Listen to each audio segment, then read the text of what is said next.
Okay. तो आज के लेक्चर के अंदर हम पढ़ने वाले हैं की क्वेरीज, जो मैंने कल बात की थी कि टेबल के अंदर किसी भी तरीके की फील्ड को आपको चेंजेस करना है तो उसके लिए आपको अल्टर क्वेरी की जरूरत पड़ी, मतलब अल्टर कमांड की जरूरत वहां पे पड़ने वाली है। ठीक है। अब उसके बाद भी बहुत सारी क्वेरी है जिसकी मदद से हमारा टास्क होता है वो बहुत ही आसान हो जाता है डेटाबेस में से डेटा लाने के लिए। ठीक है। तो उसके लिए उन लोगों ने यहाँ पे तीन तरीके की क्वेरी दी है कि एवी हैविंग, इन और बिटवीन। ठीक है। तो आज के लेक्चर के अंदर हम इतने तीन क्वेरी को पढ़ने वाले हैं। तो पहले तो मैं आपको एक और चीज नहीं दिखा सकता हूँ कि अगर मेरे पास किसी भी तरीके का कोई अलग से डेटाबेस मेरे पास है। ठीक है।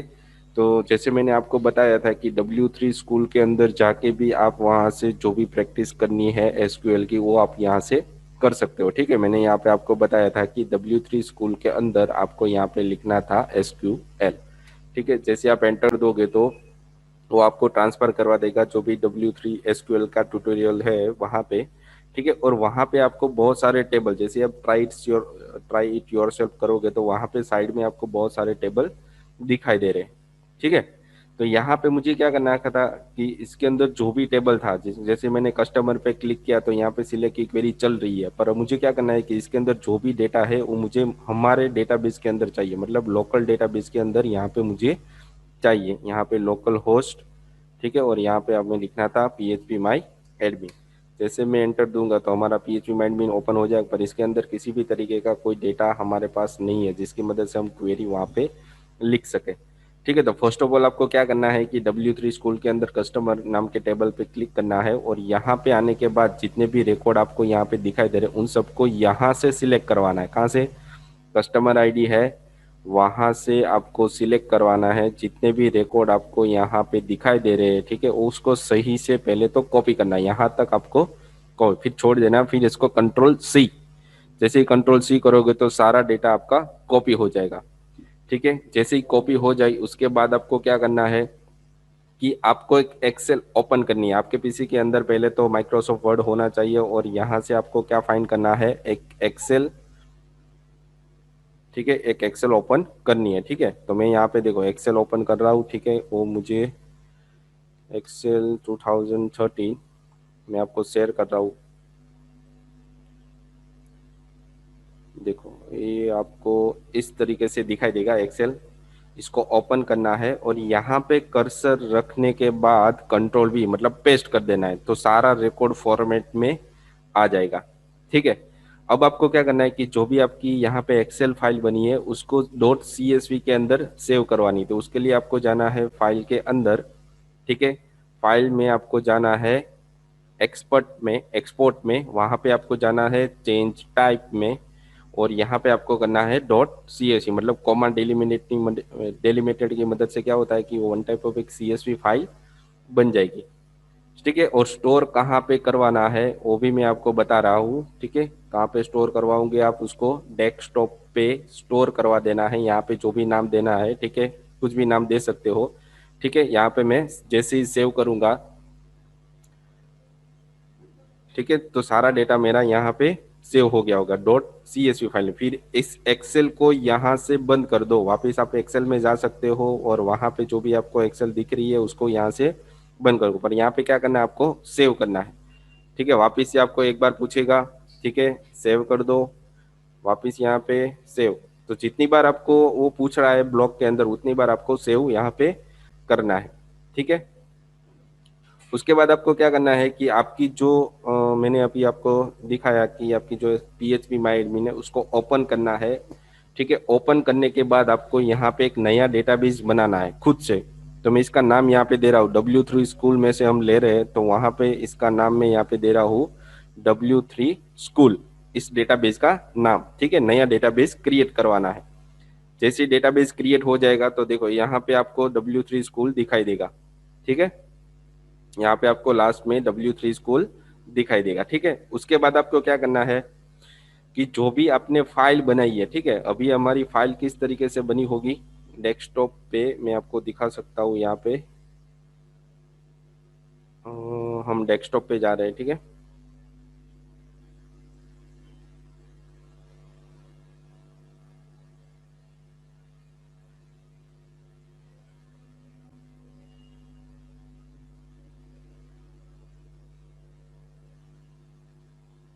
ठीक है, यहाँ पे आपको डेस्कटॉप दिखा दे, और यहाँ पे देखो बुक वन नाम से हमने सेव किया था ना उसको। तो ये फाइल हमारी बनी होगी, इसके अंदर हमने जो भी कस्टमर का डेटा रखा है वही पड़ा होगा। अब मुझे करना क्या है यहाँ पे, कि आपको उस फाइल को सीएसवी में से एसक्यूएल के अंदर कन्वर्ट करना है, तभी यहाँ पे आप उसको इंपोर्ट कर सकते हो। मतलब उसका सारा डेटा यहाँ पे डायरेक्टली आ जाएगा, आपको किसी भी तरीके की क्वेरी लिखने की कोई ज़रूरत नहीं है। तो उसके लिए आपको यहाँ पे क्या लिखना है कि CSV टू एसक्यूएल कन्वर्टर, क्या लिखना है यहाँ पे, CSV टू एसक्यूएल कन्वर्टर। ठीक है, जैसे आप क्लिक करोगे तो ये फर्स्ट वाला आपको मिलेगा, इसके अंदर जाना है, और यहाँ पे आपने जो भी फाइल सेव करा के रखी है, यहाँ पे लिखना है आपको चूज फाइल, और यहाँ पे जैसे ही सिलेक्ट करोगे तो आपको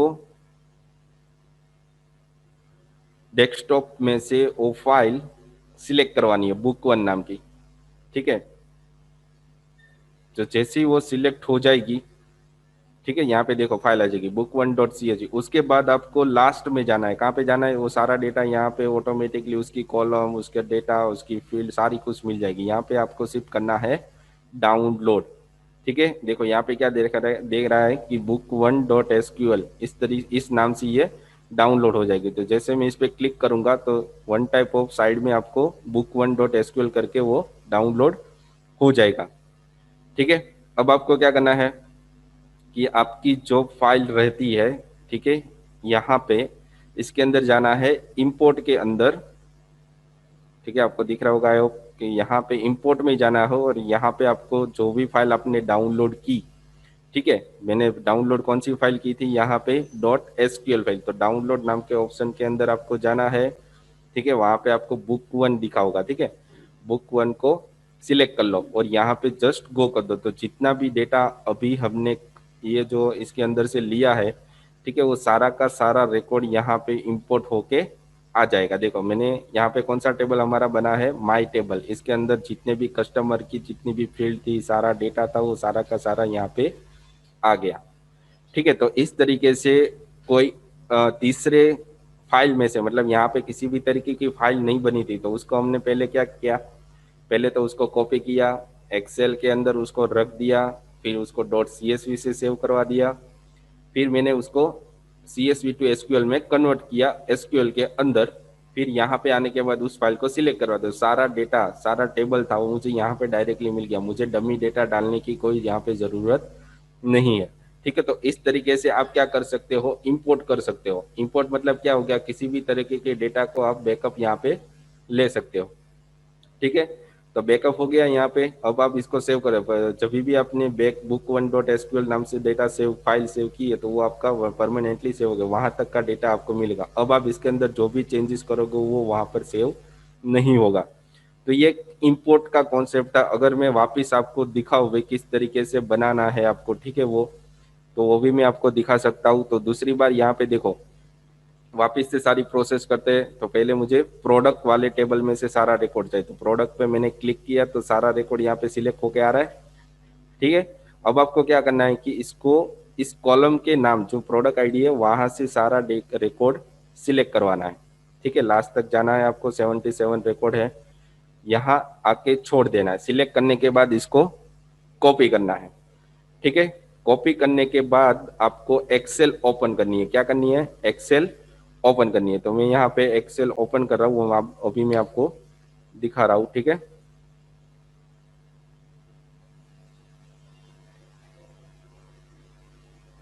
ओके, एक्सेल मेरी ओपन हो गई है। तो मैं आपको यहाँ पे एक्सेल, ओके, इस तरीके से आ जाएगी। ठीक है, यहाँ पे जाने के बाद जो भी डेटा था उसको यहाँ से यहाँ पे कर्सर रखना है और उसको पेस्ट कर देना, और कुछ आपको नहीं करना। फिर इस फाइल को सेव करना है। तो फाइल का नाम मैं यहाँ पे दे रहा हूँ, एक्सपोर्ट के अंदर जाना है, यहाँ पे चेंज टाइप के अंदर, और यहाँ पे जो CSV कॉमा डिलिमिटेड दिखा हुआ है उस पर डबल क्लिक कर देना है, ताकि आपकी फाइल है वो किस नाम से बनानी है। ठीक है, कहाँ पे बनेगी, ये डॉक्यूमेंट के अंदर बनेगी, तो मैं उसको डेस्कटॉप पे बना लेता हूँ। ठीक है, यहाँ पे मुझे ऑप्शन दे रहा है कहाँ पे बनानी है, तो डेस्कटॉप पे अभी हमने बुक वन नाम की बनाई थी, तो मैं यहाँ पे दे रहा हूँ बुक टू। ठीक है, बुक टू नाम से सेव कर दो। ठीक है, यहाँ पे यस दे दो। जितने भी आपको ऑप्शन दिखेंगे उस पर आपको क्या करना है, बार बार ये ओपन होता रहेगा। फिर जो फाइल यहाँ पे बन गई है, ठीक है, उसके बाद आपको क्या करना है कि वापस आपको ब्राउजर में जाना है और यहाँ से क्या करना है, उस CSV फाइल को SQL में कन्वर्ट करना है। तो इसको पहले रिफ्रेश कर दो, ठीक है। रिफ्रेश करने के बाद वापस वो आपको फाइल चूज करने के लिए ऑप्शन दे रहा है। जैसे ही सिलेक्ट करोगे, ठीक है, तो वापस आपको एक पॉपअप ओपन होगा। उसके अंदर मैंने कौन से नाम से सेव करवाई थी, बुक 2 नाम से ना। तो कहाँ पे थी वो, हमारी डेस्कटॉप पे थी। तो डेस्कटॉप पे देखो बुक 2 नाम से मिल रहा है मुझे, तो इसको सिलेक्ट करवा देना है, ठीक है। सिलेक्ट करने के बाद यहाँ पे आ गया बुक 2.csv और लास्ट में जाना है, ठीक है। तो यहाँ पे देखो सारी प्रोडक्ट की फील्ड आ गई होगी, सारी की सारी। हमें कुछ करना ही नहीं है, हमें सिर्फ लास्ट में जाना है यहाँ पे, एकदम लास्ट में, और यहाँ पे क्या कर देना है, सिर्फ डाउनलोड, ठीक है। तो ये किस नाम से बनी होगी, बुक 2.sql, ठीक है। तो ये हमारी एसक्यूएल बन गई है। अब मैं वापस जा रहा हूँ हमारे पेज के अंदर, और यहाँ पे मैं क्या कर रहा हूँ, मुझे दूसरा टेबल भी इंसर्ट करवाना है, इंपोर्ट करवाना है। तो मैं डेटाबेस पे क्लिक करूंगा और यहाँ पे आपको करना है इंपोर्ट। वापस मैं यहाँ पे सिलेक्ट करूंगा जो भी फाइल मुझे चाहिए, ठीक है। जैसे हमने अभी डाउनलोड की, तो वो कहाँ पे स्टोर हुई होगी, हमारी डाउनलोड नाम के फोल्डर के अंदर। तो डाउनलोड में जाना है, यहाँ पे देखो बुक 2.sql उसका एक्सटेंशन हमें मिल रहा है। तो इसको सिलेक्ट कर लो और यहाँ पे जस्ट गो कर दो। तो जितना भी डेटा प्रोडक्ट के अंदर इसके अंदर था वो सारा का सारा मुझे यहाँ पे मिल जाएगा। ओके, यहाँ पे एक मिस्टेक है कि माई टेबल ऑलरेडी यहाँ पे जनरेट किया हुआ है, तो मुझे पहले उसकी नाम चेंज करनी पड़ेगी। तो पहले आपको क्या करना है कि माई टेबल पे क्लिक करना है, यहाँ पे जाना है ऑपरेशन में, और हमने ये हमारी कौन सी टेबल थी, कस्टमर वाली टेबल थी ना। तो मुझे यहाँ पे क्या लिखना पड़ेगा, कस्टमर्स, ठीक है, ठीक है। इस तरीके से कस्टमर्स, मतलब इसकी टेबल का नाम चेंज करना है, क्योंकि वहां से जो कॉपी होके आ रहा है वो टेबल का नाम यहाँ पे सेम रहता है, ठीक है। अब देखो जैसे मैं स्कूल पे क्लिक करूँ तो टेबल का नाम यहाँ पे बदल गया। अब वापस आपको इंपोर्ट करना है दूसरे टेबल को।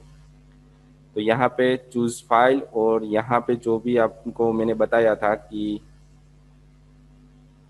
ठीक है, बुक 2, तो बुक 2 को सिलेक्ट करना है, ठीक है। सिलेक्ट करने के बाद आपको यहाँ पे गो कर देना है सिंपली, और कुछ करना ही नहीं है, ठीक है। तो ये सारी प्रोसेस आपको लिखनी नहीं है, नोट डाउन कर देनी है।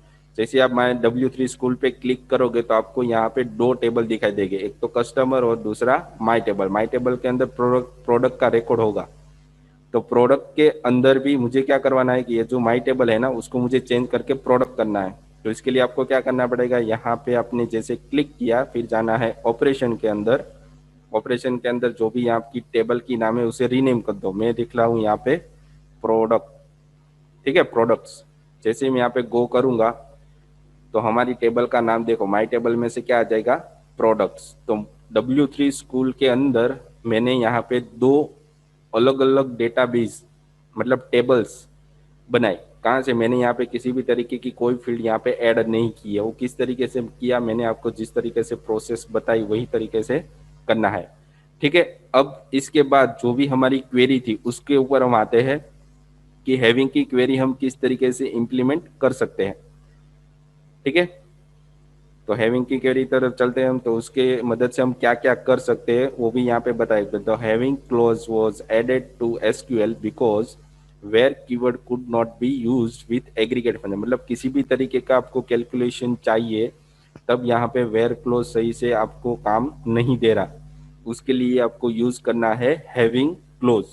तो उसकी सिंटेक्स यहाँ पे आपको दी हुई है कि सिलेक्ट करना है, उसके बाद कॉलम का नाम है, ठीक है। कॉलम के नाम के बाद यहाँ पे आपको जो भी फील्ड काउंट करवानी है उसका नाम देना है। फिर कहाँ से, तो फ्रॉम टेबल हो गया, टेबल नेम। फिर यहाँ पे मुझे कंडीशन देनी है, भाई ये कंडीशन मेरी मैच हो तभी मुझे ग्रुप बाय, जो क्वेरी हमने ऑलरेडी पढ़ के रखी थी स्टार्टिंग के लेक्चर के अंदर, वही यहाँ पे आपको अप्लाई करना है, ठीक है। उसके बाद हैविंग की हो जाती है। देखो हैविंग के अंदर भी वापिस से क्या आ जाती है, कंडीशन आ जाती है, ठीक है। उसके अंदर आपको क्या करवाना है होता है कि हैविंग के अंदर जो भी कंडीशन आपको लगानी है, जितना भी आपको काउंट चाहिए वो सारा आपको यहाँ पे मिल सकता है, ठीक है। तो यहाँ पे मैंने क्या किया कि कस्टमर वाले टेबल के अंदर मैंने क्या किया था, मुझे काउंट चाहिए, ठीक है। तो ये हम कहाँ पे ओपन कर रहे हैं, हमारी सीएमडी के थ्रू सारा डेटा हम एक्सेस करने वाले। डेटा हमने बैकएंड में डाल तो दिया, अब मुझे हमारी सीएमडी के अंदर उसको रन करवाना है। तो उससे पहले मुझे क्या करवाना पड़ेगा, हमारा जो सर्वर है उसको स्टार्ट करना पड़ेगा, मतलब उसको देखना पड़ेगा, और वहां से हमें सेल स्क्रिप्टिंग चालू करनी पड़ेगी। ठीक है, जैसे मैं इस पे क्लिक करूंगा तो हमारा सीएमडी यहाँ पे ओपन हो जाएगा इस तरीके से। और यहाँ पे आपको लिखना है अब कमांड MySQL -H, मतलब लोकल होस्ट। ठीक है, उसके बाद आपको उसका यूजर नेम लिखना है, तो -u, और यहाँ पे देना है रूट। जैसे ही एंटर दोगे तो आपका सर्वर यहाँ पे चालू हो जाएगा। ठीक है, अब जितनी भी डेटाबेस आपके पास पड़ी हुई है, ठीक है, यहाँ पे जितनी भी डेटाबेस देखनी है, तो उसके लिए मुझे यहाँ पे कमांड यूज करना पड़ेगा शो डेटा बेसिस। ठीक है, जैसे एंटर दूंगा, ठीक है, आप आई होप आपको दिख रहा होगा सारा कुछ। जैसे मैं एंटर दूंगा तो जितनी टेबल होगी सारी की सारी हो जाएगी। देखो मैंने अभी नया टेबल बनाया, डेटाबेस बनाया, तो वो भी मिल जाएगी। इसके अंदर हमने 2 टेबल डाले थे ना, तो दोनों टेबल मुझे मिलने चाहिए। तो पहले मुझे इस डेटाबेस को यूज करना पड़ेगा, तो उसके लिए मुझे कमांड यूज करनी पड़ेगी, यूज W3 स्कूल, ठीक है, सेमीकोलन और एंटर। ठीक है, तो डेटाबेस यहाँ पे देखो आ गया, यहाँ पे नल था तो यहाँ पे W3 स्कूल डेटाबेस हमने सिलेक्ट करवा लिया। अब मुझे इसके अंदर कितनी टेबल है देखनी है, तो मुझे यहाँ पे लिखना पड़ेगा शो टेबल्स। ठीक है, वो पहले से ही हम कर रहे हैं तो आपको पता ही होगा। फिर इसके अंदर 2 टेबल आपको मिल गई। ठीक है, तो कस्टमर वाली टेबल का डिस्क्रिप्शन क्या है, प्रोडक्ट का डिस्क्रिप्शन क्या है, दोनों को देखना है। तो यहाँ पे आपको लिखना पड़ेगा डिस्क्राइब कस्टमर का देखना है, तो यहाँ पे लिखना है कस्टमर टेबल का नाम। ठीक है, तो उसके अंदर आपको दिख जाएगा कस्टमर आईडी प्राइमरी की है, इंटीजर है, नल नहीं होनी चाहिए, डिफॉल्ट वैल्यू नल है। ठीक है, तो ये सारी उसकी डेटा टाइप्स है, मतलब इसकी कॉलम, कितनी कॉलम इसके अंदर पड़ी हुई है, और मुझे इसके अंदर कितना डेटा पड़ा है वो भी देखना है। तो यहाँ पे आपको उसके लिए कमांड कौन सी लिखनी पड़ती है, सिलेक्ट स्टार फ्रॉम कस्टमर्स। जैसे सेमीकोलन देखो तो जितना रिकॉर्ड उसके अंदर पड़ा होगा तो सारा का सारा यहाँ पे आपको दे देगा। यहाँ पे समथिंग आई थिंक 91 रिकॉर्ड सारे के सारे पड़े हुए थे, जैसे हमने इंपोर्ट करवाया था। ठीक है, तो सारा रिकॉर्ड यहाँ पे आपको मिल रहा है। अब इसके ऊपर हम हैविंग की क्वेरी लगाएंगे। ठीक है, आपको खुद से बनाना हो तो बना सकते हो, कोई दिक्कत नहीं है। ठीक है, चलेगा। ठीक है, पर मैं इस तरीके से, ताकि आपको इंपोर्ट किस तरीके से करते हैं, एक्सपोर्ट किस तरीके से करते हैं, और अदर टेबल मतलब जो भी आपको दिया हुआ है उसमें से एक्सेल में से एसक्यूएल में किस तरीके से कन्वर्ट करते हैं और उसको डेटाबेस में किस तरीके से डालते हैं। ठीक है, वो आपको पूरा समझ में यहाँ पे आ जाएगा। आगे जाओगे तो इसकी आपको बहुत ज़रूरत पड़ने वाली है, ताकि इसलिए मैंने यहाँ पे आपको ऑलरेडी बता दिया है। ठीक है, अब क्या क्या करना है कि हैविंग की क्वेरी मुझे यहाँ पे लिखनी है। ठीक है, तो उसके लिए आपको क्या करना पड़ेगा, जैसे मैंने आपको क्वेरी के अंदर बताया था कि हमारी जो क्वेरी थी यहाँ पे, ठीक है, सिलेक्ट, मुझे गिनना था कि हमारे पास कस्टमर की सिटी कौन सी है। ठीक है, यहाँ पे देखो सेम टाइप की सिटी बहुत सारी होगी। यहाँ पे लिखा होगा, ओके, ये कंट्री है ना हमारी, तो कंट्री यहाँ पे जर्मनी लिखा हुआ है, तो वापस से यहाँ पे जर्मनी कहीं पर भी आ रही होगी। तो मुझे क्या करवाना है कि जर्मनी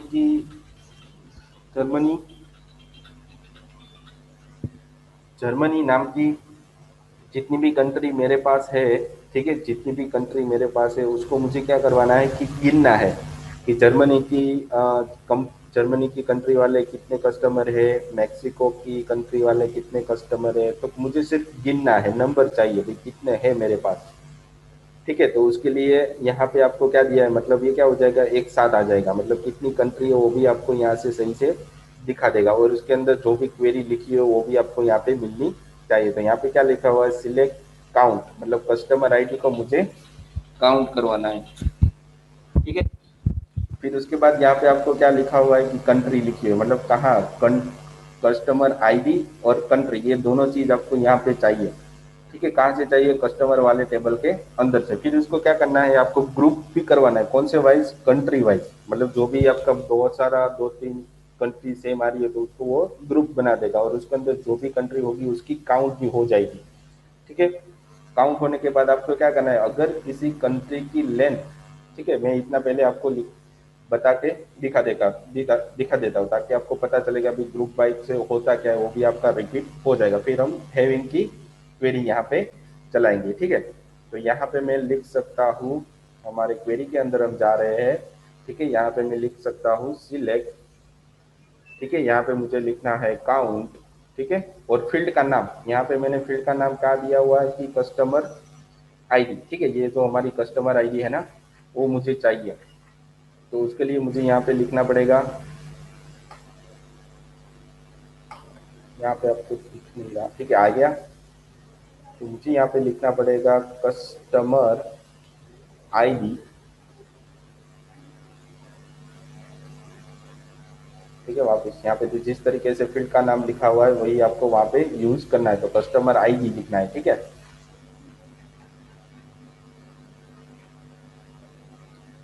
ठीक है, काउंट करवानी है कस्टमर की आईडी। ठीक है, कहाँ से करवानी है, और दूसरी चाहिए हमें कंट्री। मैं थोड़ा बड़ा कर देता हूँ इसको। ठीक है, फिर कहाँ से चाहिए, तो फ्रॉम कस्टमर वाले टेबल के अंदर से। फिर मैं यहाँ से ग्रुप बाय, ठीक है, इस तरीके का नाम यहाँ पे लिख रहा हूँ, ग्रुप बाय। ठीक है, ग्रुप बाय कौन सा होना चाहिए हमारा, कंट्री वाइज।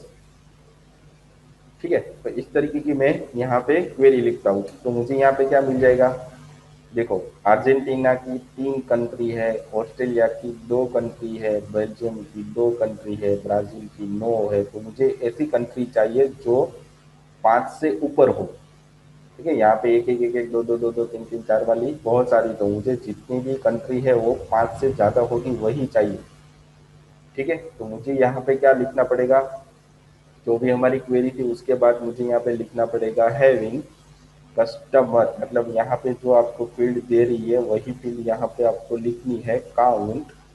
यहाँ पे लिखना है कस्टमर आईडी, और यहाँ पे आपको देना है 5 से ज्यादा जिसकी हो। ठीक है, कंट्री वही डेटा मुझे यहाँ पे मिलना चाहिए। तो यहाँ पे देखो मुझे कितनी मिली, 3 कंट्री ऐसी मिली जिससे जिसकी काउंटिंग 5 से ज्यादा है। यहाँ पे अर्जेंटीना नहीं आएगा, ऑस्ट्रेलिया नहीं आएगा, ब्राजील आ रहा है, तो देखो यहाँ पे ब्राजील आ गया। ठीक है, उसके बाद यहाँ पे कनाडा नहीं है, डेनमार्क नहीं है, फिनलैंड नहीं है, फ्रांस और जर्मनी है, तो ये दोनों यहाँ पे आ जाएंगे, फ्रांस और जर्मनी। उसके बाद ये भी नहीं है, ये भी नहीं है, ये भी नहीं है, मैक्सिको हमने यहाँ पे इक्वल टू नहीं दिया, इसलिए मैक्सिको को काउंट वो नहीं कर रहा। ठीक है, तो मुझे स्पेन भी नहीं मिलेगी, यूके और यूएसए, यूके और यूएसए मिल गई।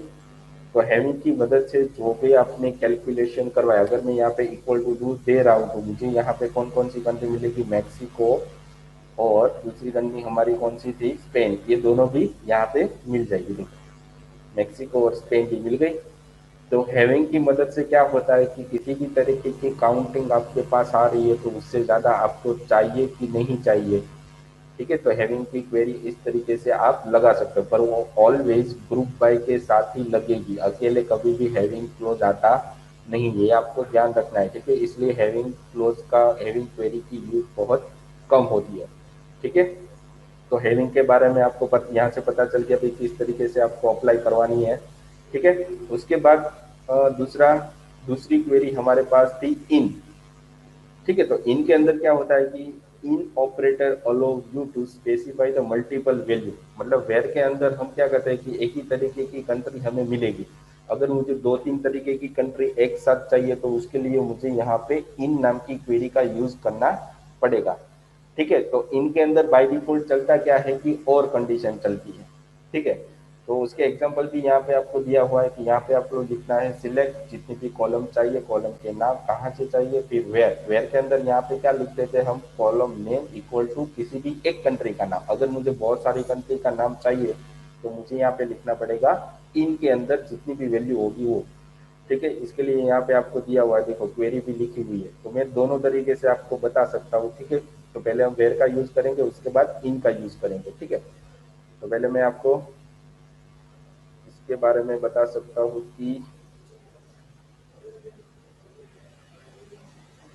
तो पहले मैं क्वेरी को सिलेक्ट कर लूँ ताकि हमें जो भी डेटा था वो सारा का सारा पहले मुझे मिल जाए। ठीक है,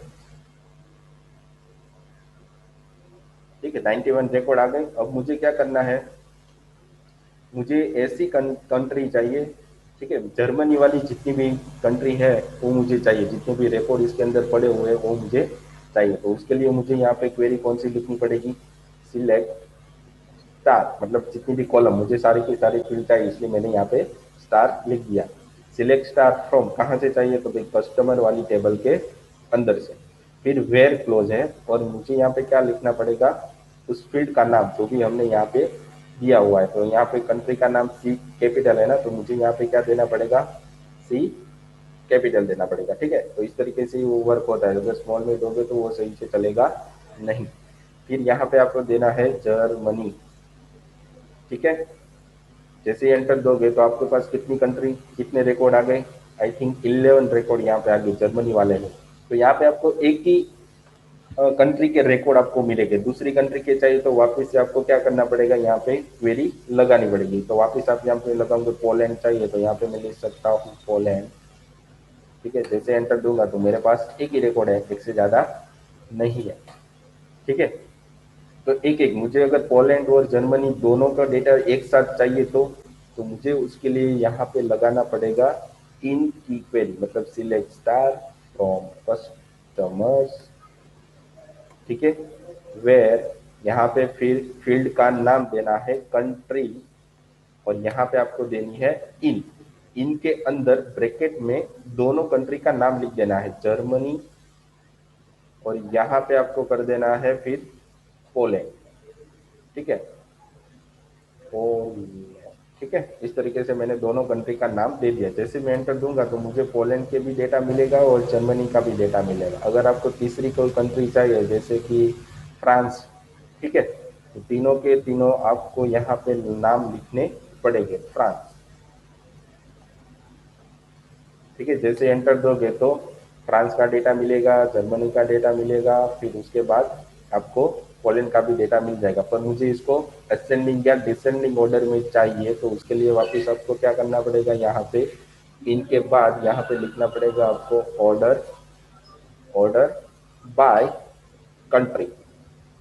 ठीक है, तो ये बाय डिफॉल्ट क्या हो जाएगा, असेंडिंग ऑर्डर हो जाएगा। तो पहले फ्रांस मिलेगा, फिर जर्मनी मिलेगा, उसके बाद पोलैंड। डिसेंडिंग करवाना है तो यहाँ पे आप क्या लिख सकते हो, DESC। ठीक है, जैसे एंटर दोगे तो पूरा उल्टा, पहले पोलैंड मिलेगा, फिर जर्मनी मिलेगा, उसके बाद फ्रांस मिलेगा। तो इस तरीके से डेटा को आप फेच यहाँ पे करवा सकते हो।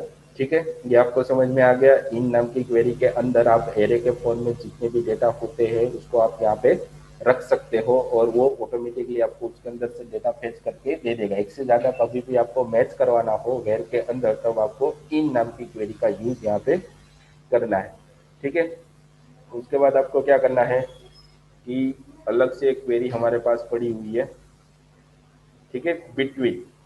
तो बिटवीन के अंदर आपको क्या करना है कि बिटवीन क्वेरी के अंदर अगर आपको किसी दो वैल्यू के बीच में से डेटा आपको चाहिए, ठीक है, तभी आपको बिटवीन की क्वेरी यहाँ पे लगानी।